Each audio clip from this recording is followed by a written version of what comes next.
all the execution pieces that go into that, it really becomes more about us. Dan? Hey, Frank, did you say Andre is in tonight? Yes, Andre is still in, right? He has some soreness in his elbow, but he's available. Yes. I want to ask you a question about Slick. If when you spend a career coaching in the ABA, you deal with personalities, I'm sure, and he probably dealt with his share. I'm curious if anything that he ever told you. I mean, so much of what your job is managing personalities.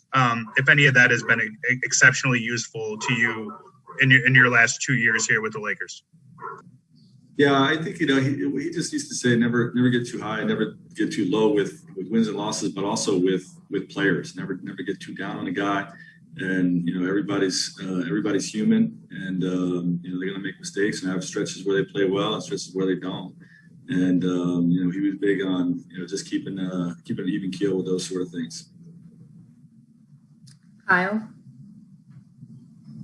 Hey Frank, obviously your injury report, even though a bunch of guys are going to be able to play tonight, kind of reflects what a struggle you're going through. I think that's true of Charlotte.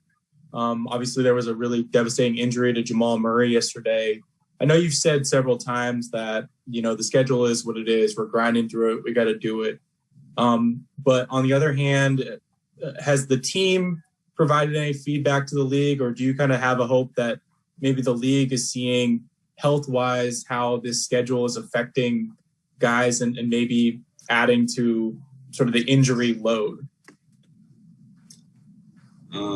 I've not communicated anything like that to the league. I don't think it's going to change anything.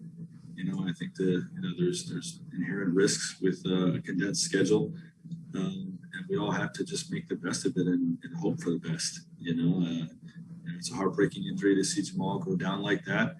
Wish him a speedy recovery. He's just a big time gamer, and it's sad news for the whole league.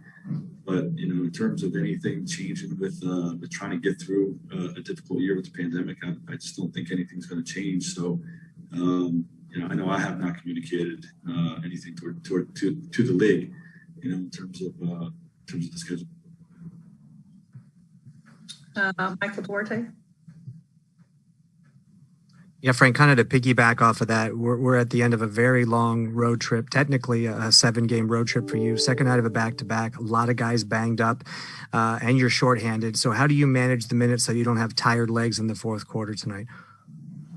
Well, like always, we want to balance guys out and make sure they're not in there for too long stretches at once, and try to keep fresh guys in there the best that we can. And a lot of coaches, a lot of assistant coaches throughout my career always say, like, well, we don't play tomorrow, we got an off day tomorrow, so just run these guys and they'll be fine. They can rest tomorrow. But to me, managing the minutes throughout the game is more about being fresh in the fourth quarter. You got to close the game out. You got to be able to make shots. You got to have the mental focus to get stops. And that's my approach every game, but in particular on a night like this. I'm going to take 2 more. Dave? Frank, I understand how difficult this question could come off, but sometimes there might be something that just comes off the top of the head. Is there one memory that stands out about your relationship with Coach Leonard that really sums up, when you kind of think back about him as you continue your coaching career, what stands out? Well, I know Coach always liked to enjoy life to the fullest, so he and Larry would have some great times on the road, I don't want to get too into detail, but we all had a good time together, and Slick was one of those guys that was full of stories, and he loved to tell stories, and we all loved to listen.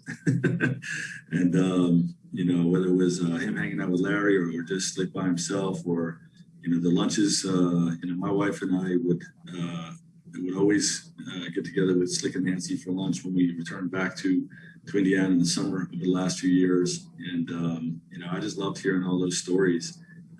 Back to his Lakers days and, the Indiana national championship, all his coaching days with the ABA Pacers. And, I'm just gonna. That's I think what I'm gonna miss most is storytelling. Before I end with the last question, Jeremiah Johnson, you had your hand up earlier. I wanted to make sure we got to you if you really wanted to talk. Jeremiah. I appreciate that. Everything has been said, but I did want to, I guess, ask, you mentioned him taking you under your wing. The generational gap would seem that it'd be difficult for you to go to him and say, give me some advice on the NBA. But did you still do that often as you were starting your coaching career? Say, what do you think about running this offense or doing this in practice? Would you do that? All the time. Every time I saw him, I said, what are you seeing? What do you see with our team? Where do we need to get better? What do you like? What don't you like? I always draw on his opinion, with what we were doing. He always had some strong opinions about Lance Stevenson, getting crazy with those teams that we had back then. And he was a big Lance guy. And, but every time I would see him or get together with him, I always say, hey, what are you seeing? What are you seeing with our group? I want to lean on your eye. Even with the Lakers team, I saw him last year. I said, what do you think of our team? He always watch. He always tell me, I'm watching your games every night. I'm watching you. It's something that's, I cherish very, very much in my life. And, I'm going to miss him a ton. Appreciate it. Thank you. And then our last question was a follow-up from Dan. Well, Frank, actually, I'll change course. You mentioned that. Did he give you anything last year that you used that was exceptionally useful with the team? Yeah. I think you mentioned that he loves how we're defending. He said, no surprise you got those guys defending. But nothing, detailed about how to use LeBron James or anything like that. No, it was just love and support. Love the job you're doing with your guys. Thanks, Frank. Sorry again for your loss. Got my little pin on here.